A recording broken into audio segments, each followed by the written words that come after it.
माझ्या कानी वाजता आली. शनिदेव आपलं स्थान सोडून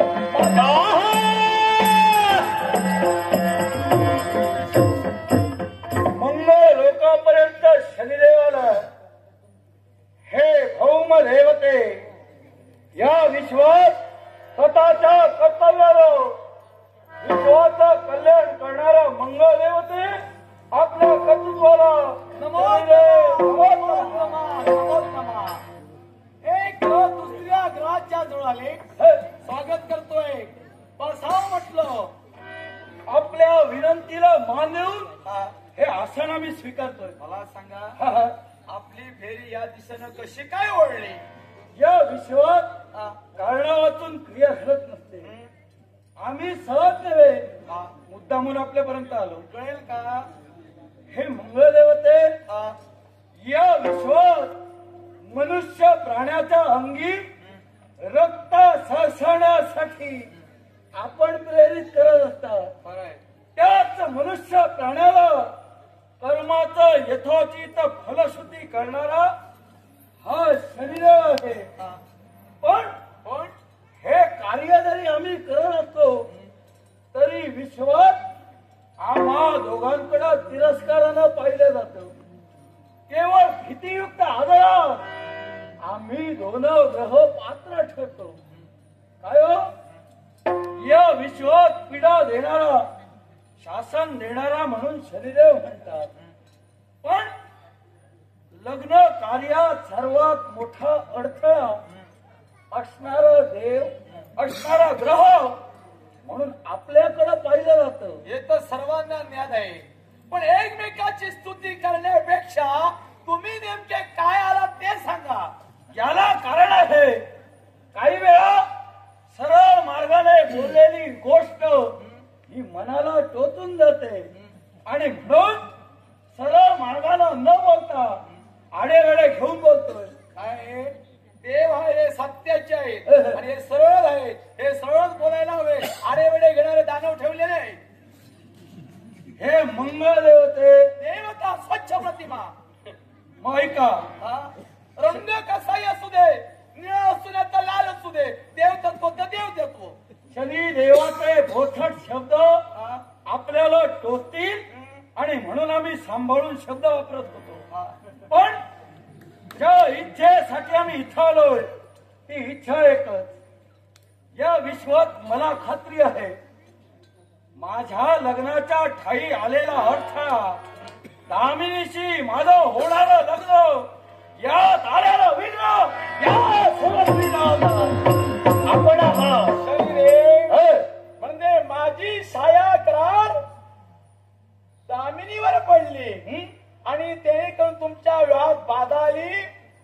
खऱ्या अर्थानं हा मंगळ कुणाकुणाच्या राशीत आहे हे तुम्ही ओळखायला हवं. तच नंतर विवाहासाठी हात मिळवणी करायला हवी हे तुम्ही जाणीलच नाही. आणि माझा अपमान तुम्ही आधी केला. जिला मंगळ तिच्याशी तुम्ही सहचारणीच्या स्वरूपात तिला पाहता हे तुम्हाला शोभलं का? तिला मंगळ होता की नवता याची प्रचिती शनिदेवानं केली नाही असं आपण म्हणता आहात. पण जरी तिला मंगळ असला तरी विश्वास असाध्य ते साध्य करण्याची जिज्ञासा माझी आहे.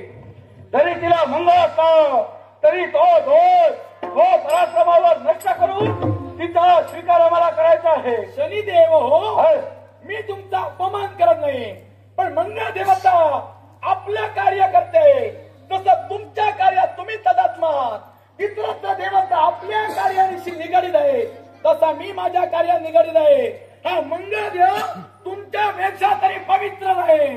जास्तीत जास्त इतरांच्या जीवनात जर का मंगळ ग्रहानं प्रवेश केला तर फक्त मंगळ ग्रहाचा दोष हा 1.5 मासच राहतो. पण तुमचा 7.5 घटका 7.5 दिवस 7.5 महिने 7.5 वर्ष असा प्रवास चालू असतो. माझ्यापेक्षा पीडा देणारे हे तुम्ही आहात. आणि ऐका विवाहाच्या बाबतीत माझा दुसरा नियम आहे. द्वादश प्रथम चतुर्थ सप्तम आणि अष्टम या राशीत म्हणजे मंगळ ग्रहात जर कोणी लग्न करत असेल तर त्याची हानी होतेच होते आणि त्या मंगळ ग्रहाने केलेली त्याची हानी कधीही भरून काढता येत नाही हे सूचित केलं. हे तुम्ही शहाणपणाचं लक्षण समजा आणि लग्न मोडा. विश्वात प्रत्येक प्रश्नाला उत्तर आहे, प्रत्येक पिढीवर समाधान आहे. ते समाधान आम्हाला हवंय.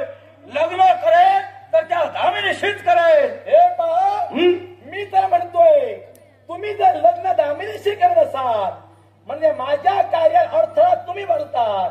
एका ग्रहानं दुसऱ्या ग्रहाची प्रतिष्ठा वाढवायला हवी. तुम्ही जन्मता प्रतिष्ठेला गालबोट लावणारे पहिले आहात. आई बापाला जे काही केलं जन्मतात तुमची वक्र दृष्टी पित्यावर पडली, सर्वांगी कुष्ठरोग भरला, सारथी पांगुळा झाला, अश्व हे अंधत्व प्राप्त आलं. हा तुमचा पहिला अपशकुनी प्रताप. मी जन्माला आलो, आई बापाचा कधी नुकसान केलं नाही, उत्कर्ष केला. मी पितृदेव मात्र द्रोह केला नाही, तुम्ही मात्र केला. मग सांगा खरा अपशकुनी ग्रह कोण आहे? विश्वात प्रत्येक बालकाची प्रथम जननी माता ही सर्वश्रेष्ठ असते. ज्या पित्यानं माझ्या मातेचा धिक्कार केला, या शनिदेवतेला स्वतःच्या हिरण्य वीर्यापासून ज्याची उत्पत्ती झाली नाही तो माझा पुत्र नाही, ज्याला त्या ग्रहानं स्वीकारलं नाही तो पिता त्यावेळी माझ्या मातेचं तारण करण्यासाठी सिद्ध झाला.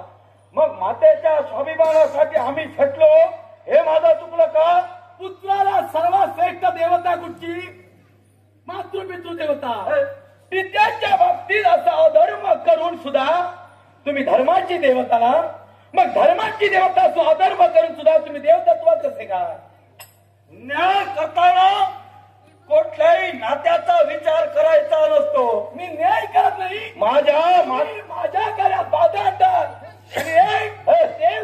देवतत्वाचा मान राखायचा असतो. मी तुमचा अपमान करत नाही, पण तुम्ही माझा अपमान करण्यासाठी इथं आला. मी राशीत असताना तुम्ही आधी लग्न करायला पुढे जातात, हा माझा अपमान. देवा मी तुम्हाला सांगतोय ऐका, तुम्ही देवतत्वाला हा माझा प्रश्न मी तुम्हाला उपस्थित केला. याला कारण सारे देवता मिळून तेलाचं स्नान तुम्हाला घातलं, तेलाला तुम्हाला शुद्धीकरण केलं आणि देवतत्वात ठेविलं. आता त्यानं तेल लाविलं हे देवतत्व वाढविण्यासाठी. आता मी तेल लावू का तुम्हाला फटके देण्यासाठी?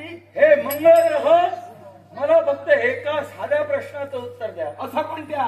शनिदेव तपसाधनेत लीन असताना तुम्ही तिच्या राशीत प्रवेश केला ना, दामिनीच्या केवळ मंगळाचा योग, मंगळाचे केवळ पीडा देण्यासाठी त्यावेळी तुम्ही तत्पर ठरला.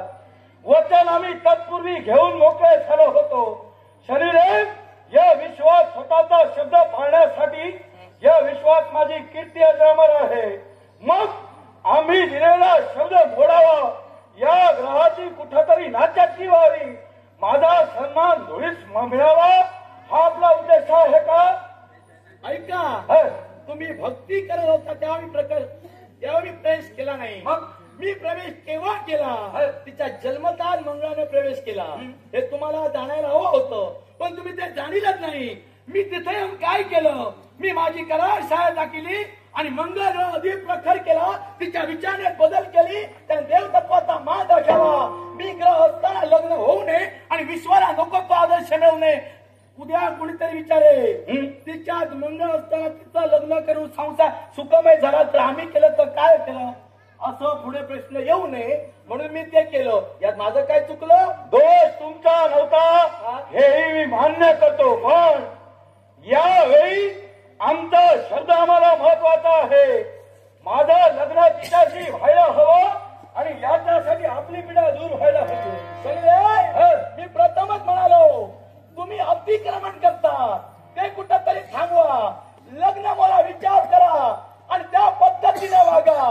कारण तुमच्यापेक्षा तिसऱ्या स्थानी हा मंगळ ग्रह आहे आणि सप्तम स्थानी तुम्ही आहात. तुमच्यापेक्षा आधीच्या पदावर मी आहे. मोठ्या पदावर असणाऱ्या कधी साध्या मोठ्याचा मान राखायला हवा, तेव्हा माझा मान राखा आणि चला. तुमचा सन्मान राखून आम्ही प्रथमता विनंती केली, पण जर ऐकत तर माझ्या बळाची यावेळी तुम्हाला प्रतिनिधी शिवाय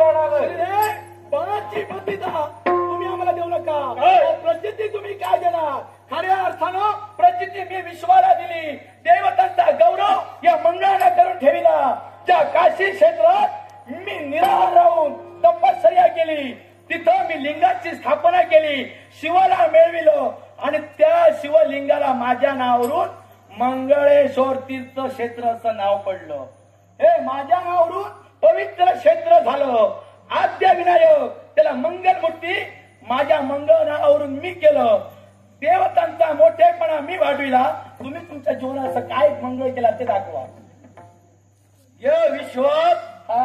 आम्ही काय मंगल केलं की नाही केलं यावेळी हा प्रश्न महत्वाचा नाही. मग तुम्हाला जर का सांगा महत्वाचं माझ्या इच्छेची पूर्तता आहे. आता की नाही त्याला सांगा. तुम्ही आकांत तांडव तरी केला. आकांत तांडव वस्तू लावण्यासाठी शिकायला जाता आहात. गजती पुराणे श्रुती शास्त्र वेद गजती पुराण श्रुती शास्त्र वेद स्मरावा गोविंद सर्व काळ स्मरावा गोविंद सर्व काळ दयावीन शांती न मिळे या जीवा दयावीन शांती न मिळे या जीवा प्रमाणात ठेवा हे की सांगे प्रमाणात ठेवा हे की सांगे मरावा गोविंद सर्व काळ